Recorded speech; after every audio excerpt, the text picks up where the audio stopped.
It's a beautiful, beautiful Monday evening and a very, very good day to talk politics here on Spectrum Television.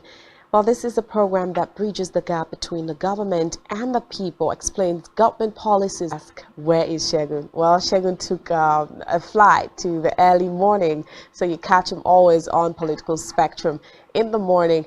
Well, my name is Rachel David White, and as usual, we'll x-ray one of it in a very wide manner. But let's quickly get to the first High Court's decision, rather, to as what Abacha's loot has been used for, and so far how much has been spent and how much is remaining. Is pending details of about $5 billion US. Abacha loot by the government of former Presidents Olusegun Obasanjo, Umaru Musa Yar'Adua, Goodluck Jonathan, and Muhammadu Buhari. The court ordered the government of President Bola Tinubu to disclose the exact amount of money stolen. Agreements signed on SEM by the government of former President Obasanjo, following a Freedom of Information suit brought by the Socio-Economic Rights and Accountability Project SERAP. In areas, and the federal government through the Ministry of Finance is hereby ordered to furnish SERAP with the full spending details of about $5 billion of disclosed details of the project executed with the Abacha loot, locations of any such projects, and of course the names of companies and contractors that carried out or is carrying out. Ordered the government to disclose details of specific roles played by the World Bank and other partners in the execution of any project funded with Abacha loot under the government of the former President Obasanjo, Yar'Adua, Jonathan, and of course the immediate past, which is Buhari. The exact public funds stolen by Abacha and how the funds have been spent are not held by the ministry. So the excuse has no leg to stand in view of the Section 7 of the Freedom of Information Act. And of course, Justice Omotosho is in favor of SERAP against the federal government. The judgment dated 3rd July 2023 read in part that the failure of the Minister of Finance to write to SERAP informing it is fatal to their case under Section 5 of the Freedom of Information Act. So that's talking about Abacha's loot. Of course, it was I think some of the loot were recovered, and of course if Nigeria that is struggling looking for money recovers a loot, of course that should be to the benefit of Nigeria as well. Should be, the court has said, and SERAP is asking, show us a project or that is ongoing or that has been carried out, a contractor carrying out or that had carried out the jobs and all of that. So this is a good move by SERAP if you ask me. All right, a quick one away from that. Let's get to his ministerial appointment within 60 days of assuming office, and as well transmit the list to the Senate for confirmation with less than 18 days to submit of course that to the cabinet. It's just 18 days left, of course, or less. Nigerians are anxiously waiting for the list of ministers who would help to deliver the president's renewed hope agenda. And of course, nice to some security agencies, specifically the president sent the names to the Economic and Financial Crimes Commission, that's the EFCC, Department of State Services, DSS, and other security agencies. The agencies are now on the verge of completing the mandatory checks on individuals penciled down on the list before Senate's confirmation. And according to reports, the DSS and member of the presidential strategic team were running final checks on, of course, Nigerians are anxious. What is ongoing in Rivers State, of course, Rivers AP ministerial appointment by President Bola Tinubu, of course, because he delivered Rivers State in terms of the votes garnered there. Of course, APC won in Rivers State for a state that has a PDP governor, and APC comes and, of course, wins, courtesy Governor Wike, or former Governor Wike, former Governor of Rivers State, and of course the likes of course other people, Kabari rather, was saying this is not supposed to be so, because other people like of course, the presidential candidate of the SDP, Abe, said Wike was due for that ministerial appointment. Others were also dragging that other people also helped Tinubu win in River State as well. So let's find out what happens when the list comes out. Of course, we'll be here to tell you updates and of course taps, and keep waiting. So a quick one, we'll go on a short break. When we come right back, of course, we'll talk about our third report, and our guests will be here on set to address some of these issues with us today. So don't go anywhere, stay tuned. We'll go on a short break. We'll be right back.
Welcome back. It's still the program, The Law, the People and Governance. And in case you're just tuning in, then, well, you're late, but not.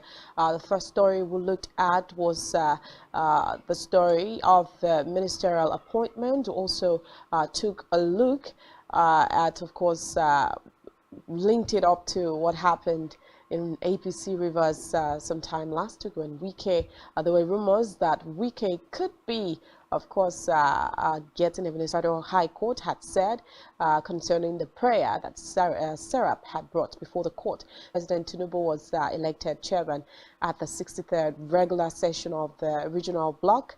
It was on Sunday afternoon in this handover document from outgoing Guinea-Bissau chairman and President Umaru Embalo. Tinubu said they will actually take democracy seriously. Well, democracy is very tough, but it is the form of government. Well, the position of the ECO was elected in turn for a one-year term. Don't forget that former President Muhammadu Buhari held that office from 2018 to 2019.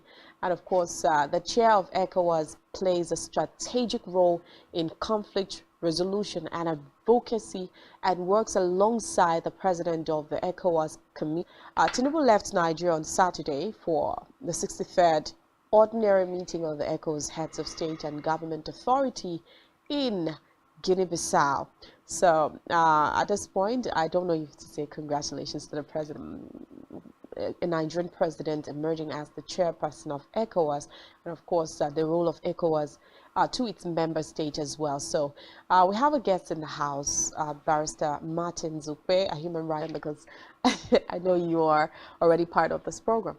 Thank you very much. Okay, so a quick one before we get Ahmed Tinubu emerging as ECOWAS chairman. Let's get to talk about a little about the Abacha's loot, right?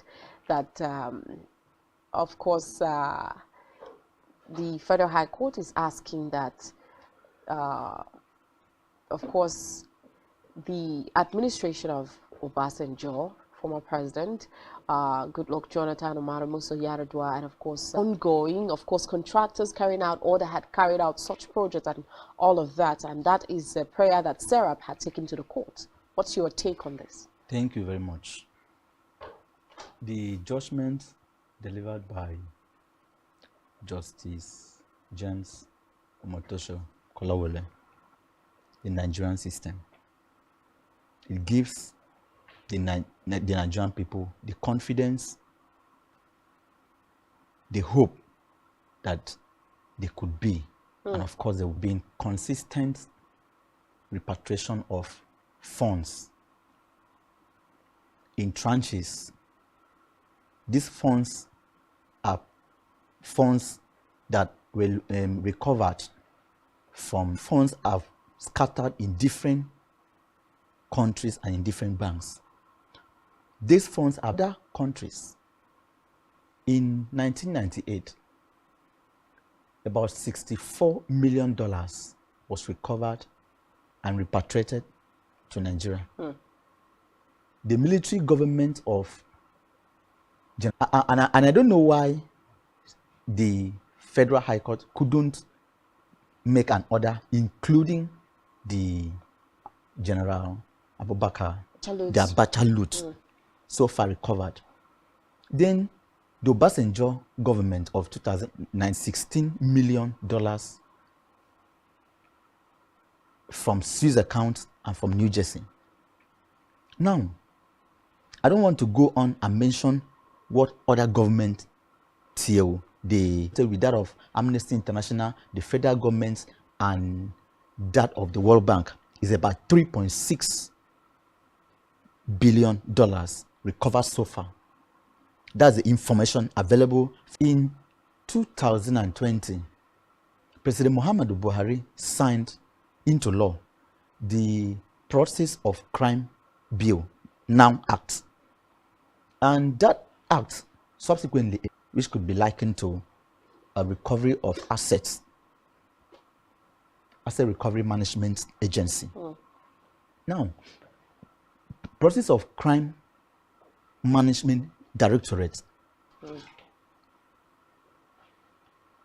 the process of crimes recovered, be it in property, be it in monetary terms, and be it management directorate, the law empowers them, the act empowers them to collaborate with other agencies like the Financial Intelligence Unit, FIU, the economists, in their process of confiscation, seizures, succeeded in all other processes that recover the loot. Management. The issue is the management. Now, we keep seeing our annual budgets that the funds, how the federal government wants to fund this budget, it has never reflected that they are going to fund this budget from Abacha's loot. For the courts now, why? What do you think is late? Do you think it would have been done much earlier than this? No, it is not late. It is not late. In every government is a continuum. There are persons who were responsible for certain duties, who mans certain offices during Obasanjo administration, during Yar'Adua administration, Jonathan and Buhari administration. These are persons who will be called to answer certain questions.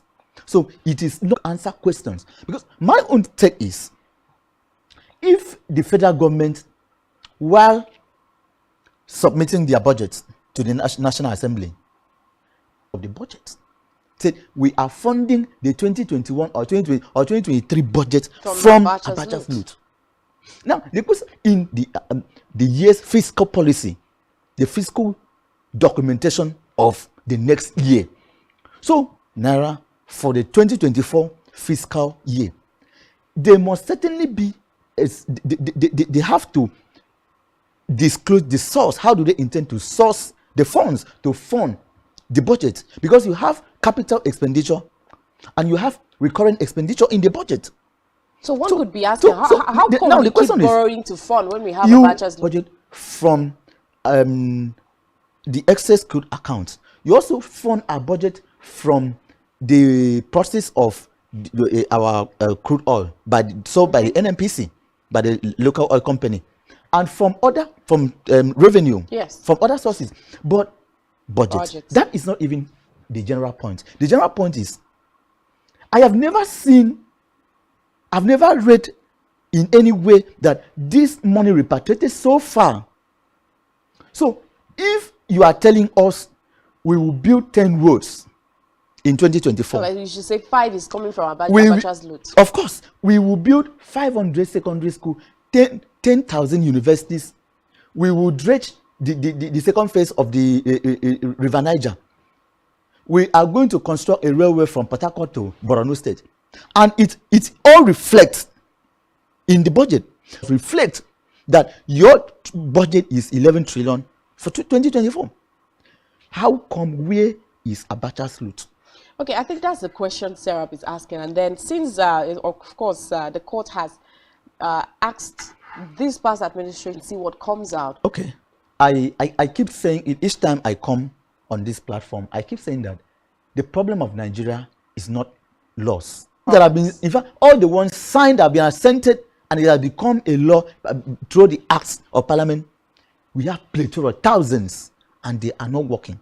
Because I want to wake you up with this process of crime of this directorate is to manage recovered assets, which, of course, the looted Abacha, the looted funds from the Abacha regime is one of the assets that should be managed by this directorate. But the question is, if you go to that directorate, you see people in that office. Anything with this money? All right, let's quickly move away from that now and, of course, get to the main point that we're talking about today, the emergence of Nigeria's President Bola Ahmed Tinubu as the chairman of ECOWAS. Now, let's really look at ECOWAS and look at Nigeria's role, the role Nigeria has to play in ECOWAS. Of course, the ECOWAS is made of course, 15 countries, the likes of Benin, Burkina Faso, Cape Verde, Cote d'Ivoire, Gambia, Ghana, Guinea, Guinea-Bissau, Liberia, Mali, Niger, Senegal, Sierra Leone, and of course Togo and Nigeria is part of it as well.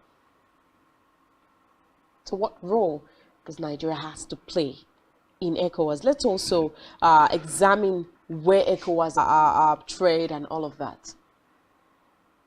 I congratulate President Bola Ahmed Tinubu on his emergence as the chairman Of ECOWAS. of ECOWAS. However, looking at ECOWAS from the perspective of international law, I would say generally international law is a toothless bulldog. My head had to recount, say, what does a toothless bulldog look like? It only barks but cannot bite. Cannot bite. Yes. Okay, so go ahead and explain. Why I'm saying that is, we have seen a lot of charters, treaties that have been entered into, agreements entered into by countries, member states, bilateral agreements, political alliance, military alliance. It is not working. I'm making particular reference to ECOWAS. I would have thought that ECOMOG, which is the central unit, should be brought back in place, because after an empty vessel. How do you mean? Good. Now, Nigeria as a country, is it in trade? Can you point to one benefit that what we have achieved from being a member state of ECOWAS? Now, you see, it was in existence. Looking at ECOWAS, you talk about trade, peacekeeping missions as well. Trade agreements. Mention which country and Nigeria that have come into this trade agreement that we can likely say we have benefited from. The last time I saw anything that looks attractive in ECOWAS was in 2018, post election to the now incumbent president Adama Barrow, and refused to quit government house. Adama Barrow had to flee to the Senegal, and took his other office as president of the Gambia in the Gambia for military support. That was all. I've not seen anything that should talk about a fiscal realization of the essence for which the body was founded. Now, let me say this. In markets where you have common currency for all member states, here in West Africa, if you cannot establish a common market where members, I think that's states, one of the strongest. Then I don't think you are doing anything. Then you also talk about military alliance. We have had countries in this. we are faced with enormous security challenges. Meetings, it would have been the place of ECOWAS to lend military support to a country like Nigeria. Terrorist activities. A country of a sub-region of 15 countries where you have the heads of government, the process of that union, what is coming out from that union should be very, very impacting to the common citizen of those member states. Being a citizen of a member state. I don't think there's, because if any citizen of Nigeria wants to go to study in any of these West African countries, the burden, the protocol, in fact, the main essence Political or political alliance as well, like you said. alliance, an advantage, but it's not working. And the issue of regional integration. Yes, that people can walk in, they can trek in by foot from any angle whatsoever, but that is not possible in any other West African field. While trying to cross to Benin Republic for trade activities. If Nigerians recount their experience in West African states, you see that the core aims of the founding fathers has been defeated.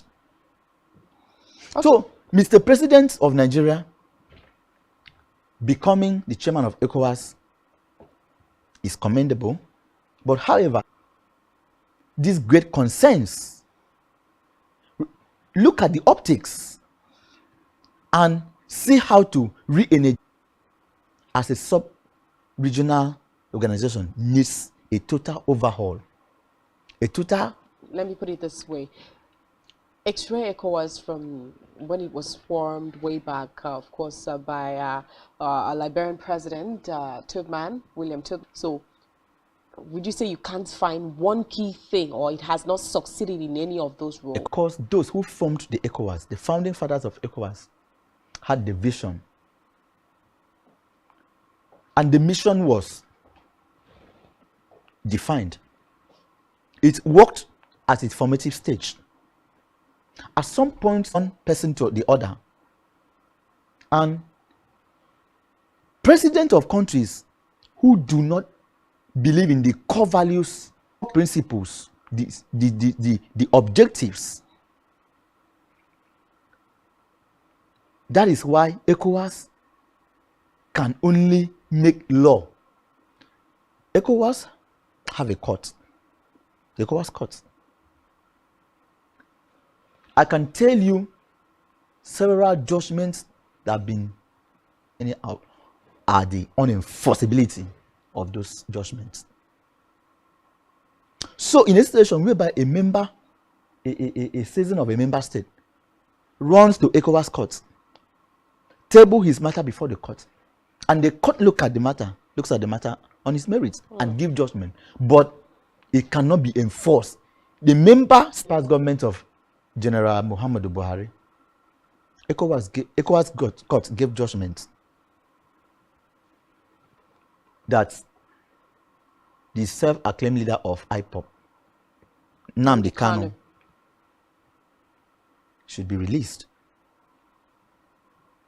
I remember that General Buhari was a one-time chairman of ECOWAS. Judgment, I think it came when he was still the chairman or after he must have transited. President Muhammadu Buhari blatantly refused to obey the judgment given by ECOWAS, the orders of that court. Having changed ECOWAS. So you see why I said it's a toothless boot. The chairman of ECOWAS or the president of Nigeria to contempt. So it lacks all sense of powers to enforce its laws. Okay. Now, we also have former deputy senate president, of Nigeria, now in the London prison. Senator Kekwere Madu, of course. Yes, was once the speaker of ECOWAS Parliament. Laws made by ECOWAS Parliament. But the question is, what is the effectiveness of these laws? How effective has these laws been? How that there are so many member states of ECOWAS that no longer pay their annual dues. Okay, like places we need to touch. Now, President Bola Tinubu is now the president of ECOWAS. Is the chairman. Yeah, the chairman of ECOWAS, rather. Now, let's talk about ECOWAS as well in terms of peacekeeping and, of course, economic diplomacy as well. Right. Let's look at peacekeeping first. Okay. Because all the member states of ECOWAS have the problem of insecurity. Largely, when non-state actors begin to take actions that affect the support of ECOWAS, they need the military support of terrorist activities. But it is in the increase.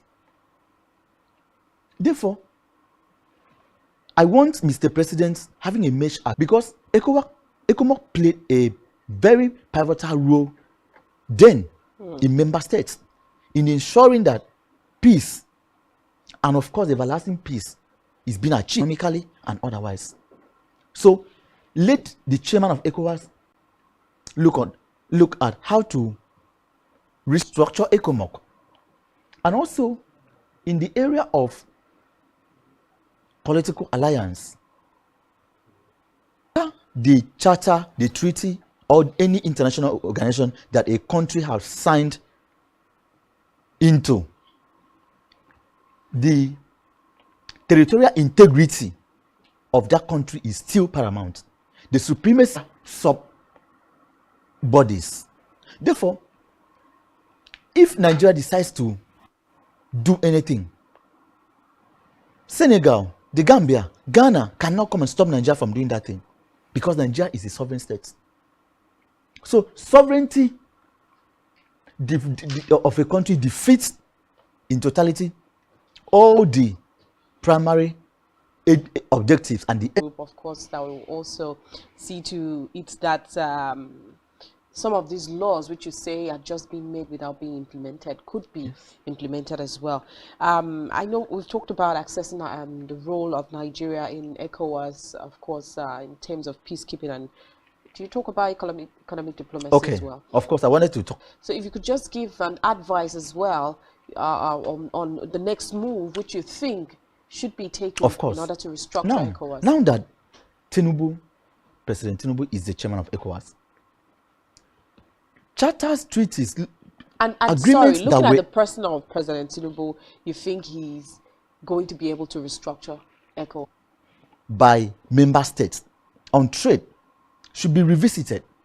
Okay. It should be reharnessed so that it will ease. If Nigeria and Ghana can have a bilateral agreement on transnational trading, it will ease the burden of export and importation of goods within the sub-region. How about the issue of just having one currency that you can easily... Of course, I've already said that.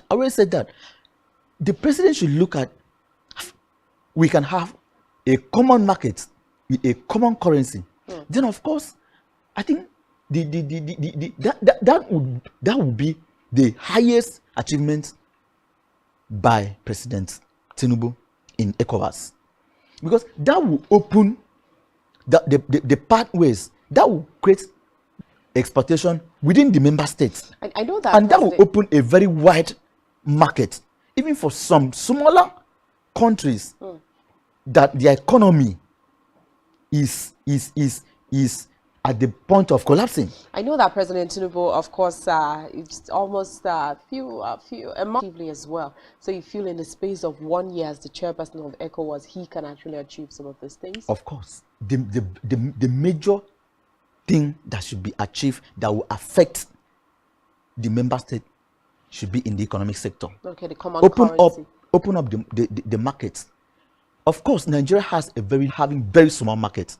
Of course, these are countries that have been ravaged by poverty.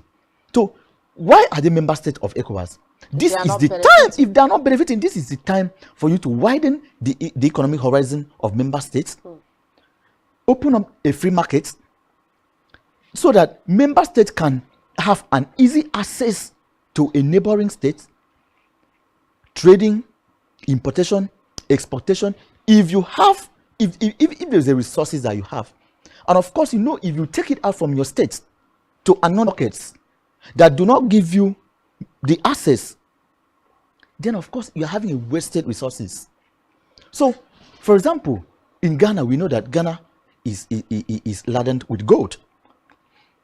And there are some countries that can actually make use of this gold very well. There are some small countries in West Africa that are looking for resources like gold to help revive their own economy.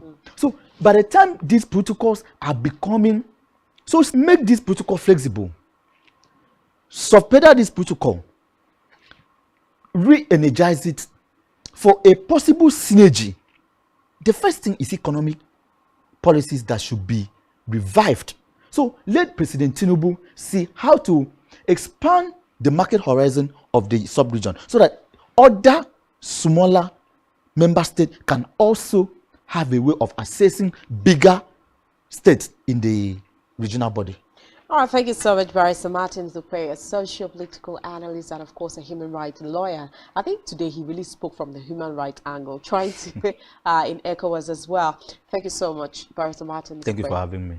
All right, back to the people. Thank you so much for staying glued to your TV station. It's been the program, The Law of the People and Governance here on Spectrum Television. Don't forget to follow us on social media and subscribe to our YouTube channel, all of which you can find on our website, spectrumtv.ng, and also follow us on Twitter at Spectrum David White. Enjoy the rest of your evening.